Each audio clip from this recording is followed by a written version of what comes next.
Good morning everybody.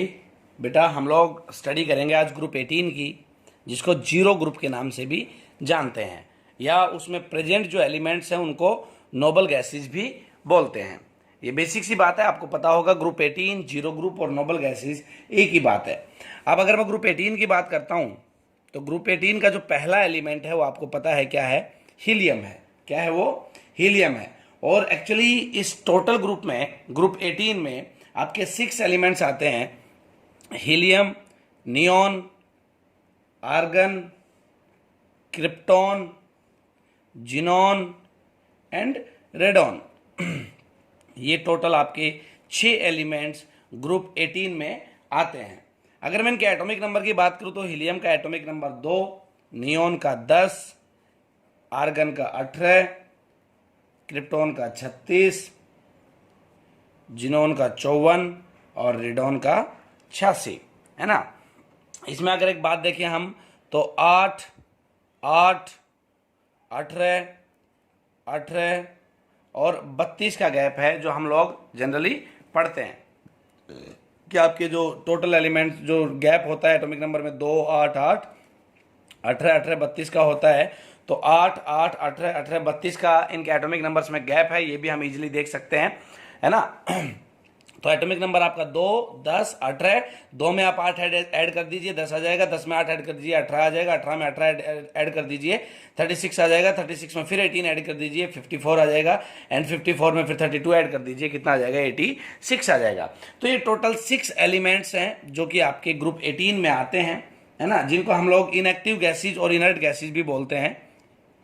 Inactive gases और inert gases भी इनको हम लोग बोलते हैं। इसकी खास वजह क्या है इनको इनएक्टिव गैसेज या इनर्ट गैसेज बोलने की? क्योंकि इनके आउटर मोस्ट शेल में जब हम लोग इनका इलेक्ट्रॉनिक कॉन्फ़िगरेशन देखेंगे तो इनके आउटर मोस्ट शेल में 8 इलेक्ट्रॉन्स आते हैं। मतलब इनका जो ऑक्टेट है, जो ऑक्टेट रूल हमने 11th में पढ़ा था, तो इनका जो ऑक्टेट है ना बच्चे, वो कंप्लीट है। और अगर इनका ऑक्टेट कंप्लीट है तो एक सीधी सी बात है कि ये गैसेज इजिली रिएक्ट नहीं करेंगी। वैसे कुछ कंपाउंड्स जिनोन वगैरह के नॉन है ना, बट अगर जनरली देखा जाए तो ये इनरिएक्टिव गैसेज है, इनएक्टिव गैसेज है। तो इनका ऑक्टेट कंप्लीट होने की वजह से ये इतनी एक्टिव होती नहीं है, तो इनको क्या बोलते हैं? Inactive gases. इनर्ट का मतलब भी वही है, इनर्ट गैसेज या फिर नोबल गैसेज। इनकी वैलेंसी जीरो होने की वजह से इसको जीरो ग्रुप भी बोला जाता है। जीरो ग्रुप क्यों बोला जाता है उसका भी रीजन मैंने आपको दिया। ग्रुप 18 आपको पता ही है 18 नंबर पे आता है। तो group 18 zero group, noble gases, inactive gases और इनर्ट गैसेज सब इन्हीं के नाम है। आपको इन सब के एलिमेंट ध्यान रखने हैं: xenon, neon, argon, krypton, sorry helium, neon, argon, krypton, xenon, radon, है ना बच्चे। इन सबको आपको ध्यान में रखना है। और इनका एटॉमिक नंबर 2, 10, 18, 36, 54, 86 ये भी आपकी टिप्स पे होना चाहिए, ठीक है ना। These are now called noble gases as some compounds of these gases have been obtained under certain specific conditions। जैसे मैंने आपको बताया कि under certain specific conditions, under certain specific conditions, under certain specific conditions आपके बहुत से इनके compounds non है, उनकी हम इस ग्रुप में स्टडी करेंगे, ठीक है बच्चे। तो सबसे पहले जो फोकस करने की बात है, मैं रिपीट कर दे रहा हूं: जीरो ग्रुप, नोबल गैसेज, इन नाम पे फोकस करना है। Inactive gases, inert gases, group 18, इनके नाम और इनका एटॉमिक नंबर। इलेक्ट्रॉनिक कॉन्फ़िगरेशन की अगर मैं चर्चा करूं तो इलेक्ट्रॉनिक कॉन्फ़िगरेशन आप सबको आता ही है। मैं फिर वही बात कहूंगा, अगर वो भी नहीं आता है तो कहानी बहुत खराब है, मेहनत करने की जरूरत है। बट मुझे पता है कि आप लोगों को इलेक्ट्रॉनिक कॉन्फ़िगरेशन सबको आता है। तो अब आगे बढ़ते हैं फिजिकल और केमिकल प्रॉपर्टीज की साइड, ठीक है ना बच्चे। किधर बढ़ते हैं हम लोग? Physical and chemical properties, physical and chemical properties की साइड बढ़ते हैं। तो सबसे पहली प्रॉपर्टी डिस्कस करते हैं एटॉमिक रेडियाई। एटॉमिक रेडियाई क्या होती है? देखो बच्चों, मैं आपको एटॉमिक रेडियाई में एक बात बता दूं। सबसे पहले तो जितनी भी फिजिकल प्रॉपर्टीज मैं यहां पे डिस्कस करने वाला हूं, atomic radii, boiling point, polarizability, ionization enthalpy, electron affinity, heat of vaporization, solubility in water, adsorption by charcoal, characteristic spectra and liquefaction of gases, इन सब टोटल 9 प्रॉपर्टीज का हम लोग यहाँ पे डिस्कशन करेंगे। तो मैं आपको एक बात बता दूं कि इनका जो बेसिक डेफिनेशन है जो 11th में आया था कि एटॉमिक रेडियस क्या होता है, आयोनाइजेशन एंथैल्पी क्या होती है, इलेक्ट्रॉन गेन एंथैल्पी क्या होती है, पोलराइजेबिलिटी हमने फजान रूल में पढ़ी थी केमिकल बॉन्डिंग में, वो क्या होती है, हीट ऑफ वेपराइजेशन क्या होती है, थर्मो में हमने इसका डेफिनेशन देखा था, सोल्युबिलिटी को कैसे डिफाइन करोगे, ये सब डेफिनेशन आपके दिमाग में होने चाहिए। डेफिनेशंस का यहाँ पे हम लोग कोई डिस्कशन नहीं करने वाले हैं। अपने 11th की क्लास को एक बार रिमाइंड करें, बुक दोबारा उठाएं, इन डेफिनेशंस को देखें, बट ये डेफिनेशंस आपको अच्छे से याद होनी चाहिए। ये बात दिमाग में डाल लें कि आयोनाइजेशन एंथैल्पी क्या होती है। उसमें आपको 3 मैंने मेन वर्ड बताए थे, that was isolated gaseous atom. अगर आपको ध्यान हो तो मैंने एक रियल लाइफ का एग्जांपल उसके ऊपर दिया था आपको, है ना, कि शादी के लिए 3 कंडीशन होती हैं। एक तो वो लड़का लड़का होना चाहिए, एक ऐप फ्री होना चाहिए, है ना, एक बढ़िया स्टेबल होना चाहिए, आइसोलेटेड होना चाहिए मीन्स। ठीक है बच्चे, तो इन सब का डिस्कशन पहले हो चुका है, हम बार बार नहीं करेंगे। डेफिनेशन 11th की बुक से उठा के इनको एक बार अच्छे से नोट कर लें। मैं सिर्फ यहाँ पे डिस्कस करने वाला हूं कि डाउन द ग्रुप ये कैसे इंक्रीज और डिक्रीज होंगी, सिर्फ इस बात पे चर्चा करने वाले हैं। एटॉमिक रेडियाई, आयोनाइजेशन एंथैल्पी और इलेक्ट्रॉन गेन एंथैल्पी की अगर मैं बात करता हूं तो इनके रीजन कि डाउन द ग्रुप क्यों इंक्रीज और क्यों डिक्रीज होती हैं वो सब आपको पता होना चाहिए। हम सिर्फ यहाँ पे एक्सेप्शनल केसेस पे फोकस करेंगे और ये देखेंगे कि डाउन द ग्रुप इंक्रीज या डिक्रीज हो रही है। तो एटॉमिक रेडियाई की अगर मैं बात करूं तो the atomic radii of noble gases increases on moving down the group, increases on moving down the group. Atomic radii क्या होती है इनकी, इंक्रीज होती है corresponding to the van der Waals radii, है ना, डाउन द ग्रुप इंक्रीज होती है corresponding to the van der Waals radii। अब ये van der Waals radii क्या होती है ये भी आपको पता होगा, 11th के एनसीईआरटी में भी गिवन है। Covalent radii, ionic radii, van der Waals radii, है ना, फोर्स ऑफ अट्रैक्शन के बेसिस पे इनको डिफाइन किया हुआ है बच्चे। तो van der Waals फोर्स क्या होता है, van der Waals इक्वेशन हमने स्टेट्स ऑफ मैटर में 11th में पढ़ी थी, तो आपको ये डेफिनेशन सब आपको पता होनी चाहिए। तो एटॉमिक रेडियाई हम यहाँ पे इतना डिस्कशन करेंगे कि atomic radii down the group क्या होती है बच्चे, इंक्रीज होती है ना। दूसरा, अगर मैं इनका बॉइलिंग पॉइंट की चर्चा करता हूं, अगर मैं इनके बॉइलिंग पॉइंट की बात करूं नोबल गैसेज के, तो the melting and boiling point increases from helium to radon. अगर मैं हीलियम टू रेडॉन जाता हूं तो क्या होता है इनका melting point and boiling point बच्चे इंक्रीज होता है because of increase in magnitude of van der Waals forces, due to increase in magnitude of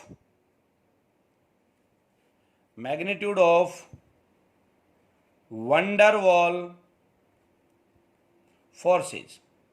ठीक है, अगर आपसे कोई पूछे कि डाउन द ग्रुप 18 का बॉइलिंग पॉइंट और मेल्टिंग पॉइंट का डिस्कशन कीजिए, तो आप क्या बोलेंगे उससे, हीलियम से रेडॉन क्या होता है, वो इंक्रीज होता है। क्यों इंक्रीज होता है, क्योंकि van der Waals फोर्स जो है उसका मैग्नीट्यूड बढ़ जाता है, और फोर्स का अगर मैग्नीट्यूड बढ़ गया बच्चे तो ऑब्वियस सी बात है मेल्टिंग और बॉइलिंग पॉइंट क्या होएगा, बढ़ जाएगा।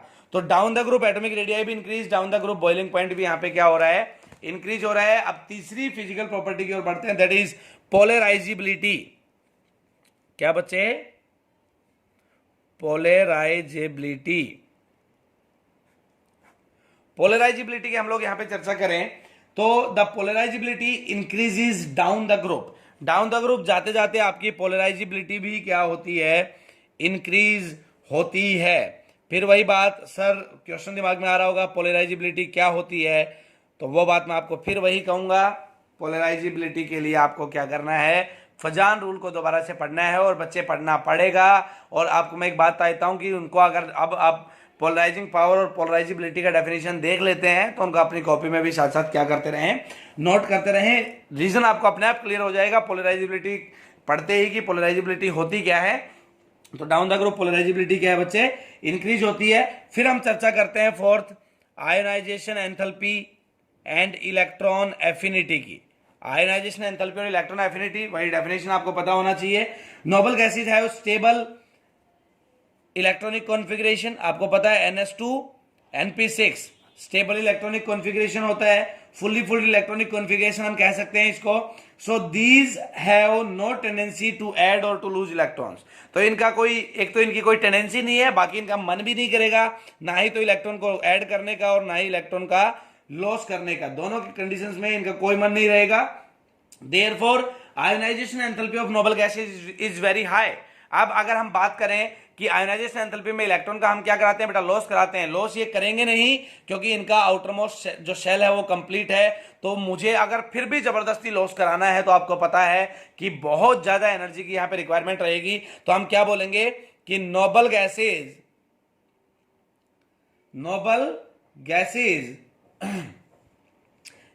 Has very high ionization enthalpy.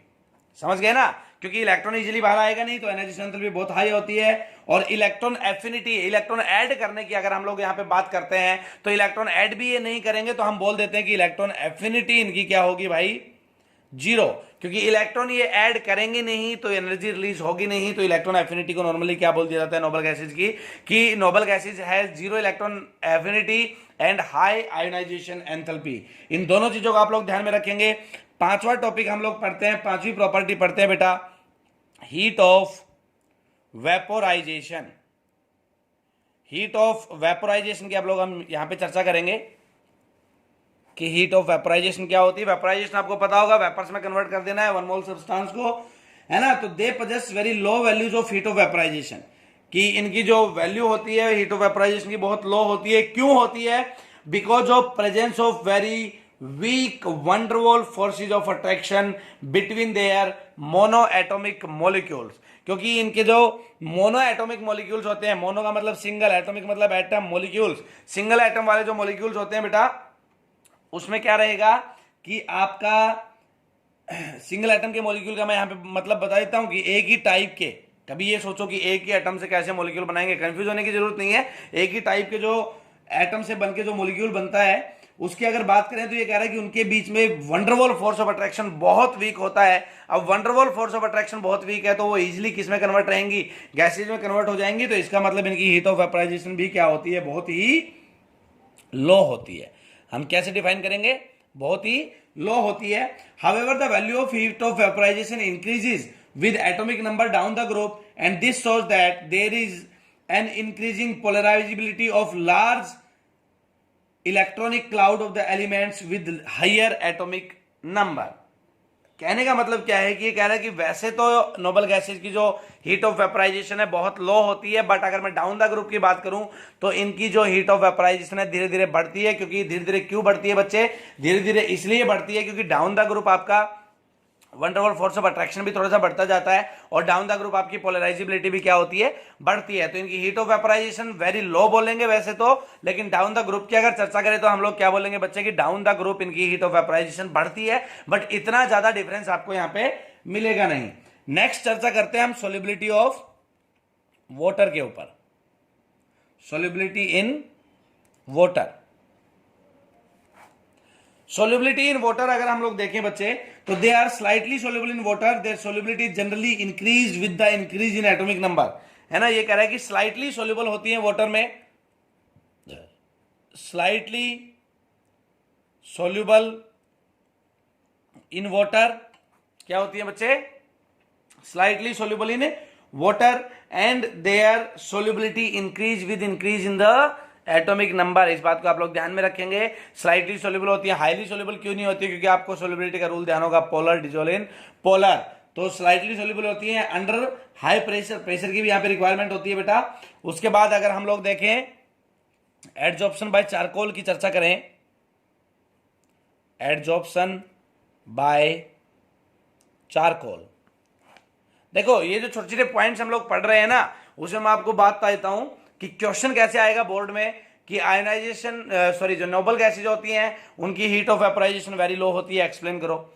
These are slightly soluble in water, explain करो, है ना। इलेक्ट्रॉन एफिनिटी जीरो होती है, क्यों, इलेक्ट्रॉन एफिनिटी जीरो होगी, आयनाइजेशन एंथैल्पी हाई होती है, क्यों, पोलराइजेबिलिटी का ऑर्डर एक्सप्लेन करो। ये मैं क्वेश्चन बता रहा हूं आपको, ठीक है। Melting boiling point down the group increase होता है, क्यों, atomic radius down the group increase होती है, क्यों, है ना। ये सब जितने भी मैं आपको पॉइंट पढ़ा रहा हूं उन पे हर एक पे मैंने क्वेश्चन की फॉर्म में बताया, मैं फिर रिपीट कर दे रहा हूं।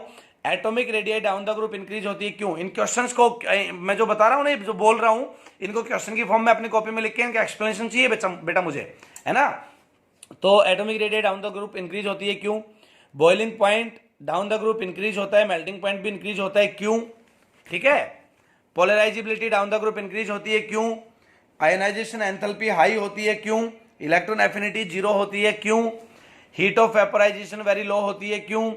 Solubility in water, these are slightly soluble in water, क्यों? ठीक है ना। तो ये 6 क्वेश्चन आपके अब तक बन चुके हैं। इन 6 क्वेश्चंस को आप कॉपी में नोट करेंगे और इनका एक्सप्लेनेशन लिखेंगे। ये बात दिमाग में डालें। एक्सप्लेनेशन आपको कहां से मिलेगा? ये वीडियो जो आपको मिल रहा है इसमें मैं थोड़ा थोड़ा बता रहा हूं, बाकी आपको एक बार 11th फिर से पिक करना पड़ेगा। पोलराइजेबिलिटी ये पता होना चाहिए क्या होती है, हीट ऑफ वेपोराइजेशन पता होना चाहिए क्या होती है। ये पॉइंट्स बार बार डिस्कस करने के लिए नहीं है बेटा। तो आप इनको अच्छे से इन क्वेश्चंस को क्वेश्चंस के फॉर्म में लिखोगे और शाम तक मुझे इन क्वेश्चंस के आंसर दोगे, ठीक है ना बेटा। उसके बाद है एडजॉर्प्शन बाय चारकोल में all of them except helium are adsorbed by coconut charcoal at low temperature, the extent of adsorption increase down the group, है ना। ये हीलियम को छोड़ के इजिली चारकोल पे क्या हो जाती है बेटा? एडजॉर्ब हो जाती है, ठीक है ना बेटा। कोकोनट चारकोल पे क्या हो जाती है? एडजॉर्ब हो जाती है। और एडजॉर्प्शन डाउन द ग्रुप क्या होता है? इंक्रीज होता है। एडजॉर्प्शन डाउन द ग्रुप क्या होता है बच्चे? इंक्रीज होता है। एडजॉर्प्शन आपको पता ही होगा क्या होता है, ठीक है बच्चे।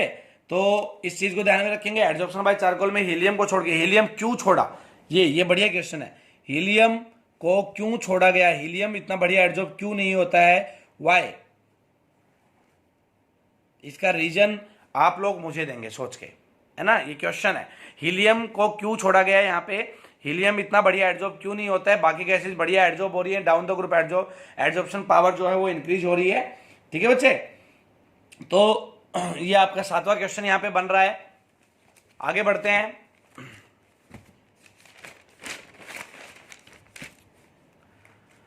आगे हम लोग बढ़ते हैं बेटा कैरेक्टरिस्टिक स्पेक्ट्रा की ओर।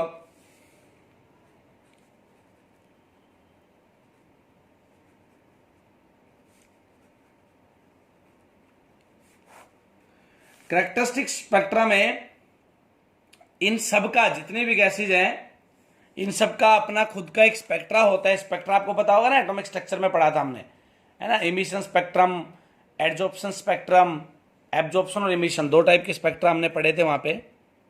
इमिशन स्पेक्ट्रम था, एब्जॉर्प्शन स्पेक्ट्रम था, है ना। ध्यान होगा थोड़ा बहुत। एक में प्रिज्म लिया था, सीधा लाइट को पुट किया था, एक में हमने ब्राइन सॉल्यूशन लिया था। वो सब एक बार फिर से रिमाइंड करें। बट जो कैरेक्टरिस्टिक स्पेक्ट्रा की बात थी नोबल गैसेज की, वो मैं बताता हूं कि हर एक गैस का अपना इंडिविजुअल स्पेक्ट्रा होता है ना। प्रैक्टिकल टॉपिक है ये। कौन सा होता है, क्या होता है, वो याद करने की जरूरत हमें यहाँ पे है नहीं, बट इनका इंडिविजुअल स्पेक्ट्रा होता है। और आपको पता है हर एक गैस का इंडिविजुअल अलग अलग स्पेक्ट्रा होता है। जैसे हमने हाइड्रोजन के एटॉमिक स्ट्रक्चर में पढ़े थे, जिसमें कौन सी लाइन आई थी? लाइमन, बाल्मर, पार्सन, ये सब आई थी। तो बेटा इनका इंडिविजुअल स्पेक्ट्रा होता है, जिससे हम लोग इनको इजीली आइडेंटिफाई कर सकते हैं। तो स्पेक्ट्रा क्या होता है ये बात आपको पता होनी चाहिए। ये जितनी भी बातें मैं कह रहा हूं ना कि पता होनी चाहिए, ये होनी चाहिए, वो होनी चाहिए, लिख के आप मुझे भेजोगे तभी आपको कल का नया वीडियो मिलेगा इसके कंपाउंड्स के ऊपर। तो अगर आपका हर एक बच्चे का मेरे पास नहीं आता है रिटर्न में, कि जो जितने क्वेश्चन मैंने पीछे रिपीट किए हैं, वीडियो के एंड में फिर से रिपीट करूंगा, वो सब मुझे रिटर्न में बेटा चाहिए। अब बात करते हैं लिक्विफिकेशन ऑफ गैसेज की, है ना। लिक्विफिकेशन ऑफ गैसेज की हम लोग यहां पे बात करते हैं। लिक्विफिकेशन ऑफ गैसेज, ठीक है, लास्ट आपकी प्रॉपर्टीज में है ये लिक्विफिकेशन ऑफ गैसेज में। तो it is difficult to liquefy noble gases as their atoms are held by weak van der Waals force. अब इनके बीच में जो फोर्स ऑफ अट्रैक्शन है सॉरी बेटा, इनके बीच में जो फोर्स ऑफ अट्रैक्शन आपको पता है वीक वंडरवॉल है, तो इनको लिक्विफाई करना इतना आसान नहीं है। लिक्विफाई करने का मतलब क्या है कि उनके बीच में फोर्स ऑफ अट्रैक्शन थोड़ा बहुत तो टाइट हो यार, ताकि उन गैसेज को हम किस में कन्वर्ट कर सकें? लिक्विड में कन्वर्ट कर सकें। लेकिन यहां तो हम पहले ही बोल चुके हैं बहुत वीक है, तो लिक्विफाई करना, जितना फोर्स ऑफ अट्रैक्शन वीक होगा गैसेज के अंदर, लिक्विफाई करना उतना ही क्या होता जाएगा बच्चे? मुश्किल होता जाएगा। Ease of liquefaction increases down the group from helium to radon. Helium has the lowest boiling point. Helium का जो बॉइलिंग पॉइंट है लोवेस्ट होता है, that is 4.18 kelvin of any known substance. Helium का जो बॉइलिंग पॉइंट है सबसे ही कम है पूरी पीरियड टेबल में, सबसे कम, ध्यान रखें इसको। Of any known substance the ease of liquefaction increases down the group due to increase in intermolecular forces. ये कह रहा है कि डाउन द ग्रुप जो आपका लिक्विफिकेशन है गैसेज का, वो क्या होता है? इंक्रीज होता है पहले एक बात बता दूं, इनका लिक्विफिकेशन इतना आसान है नहीं क्योंकि वीक वंडरफुल फोर्स है, बट फिर भी ये कह रहा है कि डाउन द ग्रुप आपका जो लिक्विफिकेशन है क्या होता है, इंक्रीज होता है। उसकी वजह क्या है, due to increase in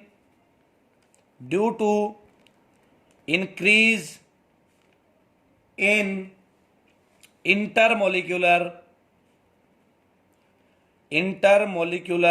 forces, due to increase in intermolecular forces. यहां पे ध्यान देने की एक बात यह है कि इंटरमोलिक्यूलर फोर्सेज होते क्या है, मैंने आपको दो बताए क्लासरूम्स के अंदर, इंटरमोलिक्यूलर एंड इंट्रामोलिक्यूलर, दोनों आपको पता होना चाहिए यहां पे, ठीक है भाई। तो लिक्विफिकेशन ऑफ गैसेज में डाउन द ग्रुप क्या हो रहा है, इनका लिक्विफिकेशन इंक्रीज हो रहा है।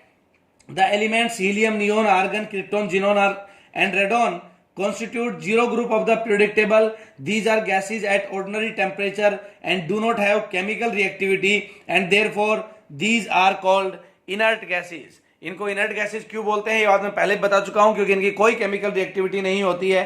तो आप ये मान के चलिए कि केमिकल प्रॉपर्टीज हम इनकी स्टडी करेंगे ही नहीं, क्योंकि इनकी कुछ केमिकल रिएक्टिविटी है ही नहीं बेटा। उसके बाद हम कल के लेक्चर में कंपाउंड ऑफ जिनोन का डिस्कशन करेंगे, ठीक है, कंपाउंड ऑफ जिनोन का हम लोग डिस्कशन करेंगे।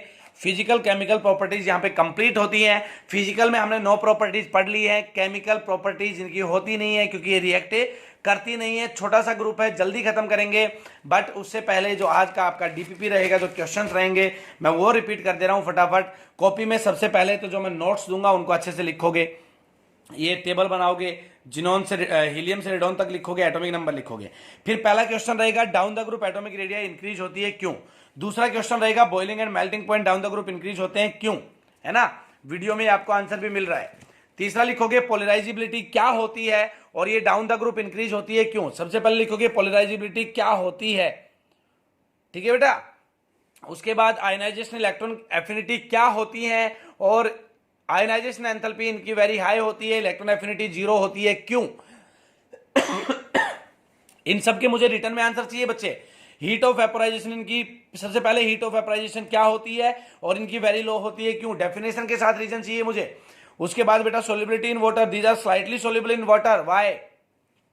एडजॉर्प्शन बाय गैसेज में डाउन द ग्रुप एडजॉर्प्शन बढ़ता है क्यों, ठीक है बेटा।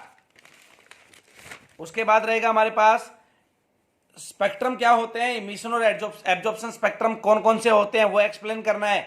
इसमें सिर्फ इतना ही रखें बस, इमिशन एब्जॉर्प्शन क्या होता है।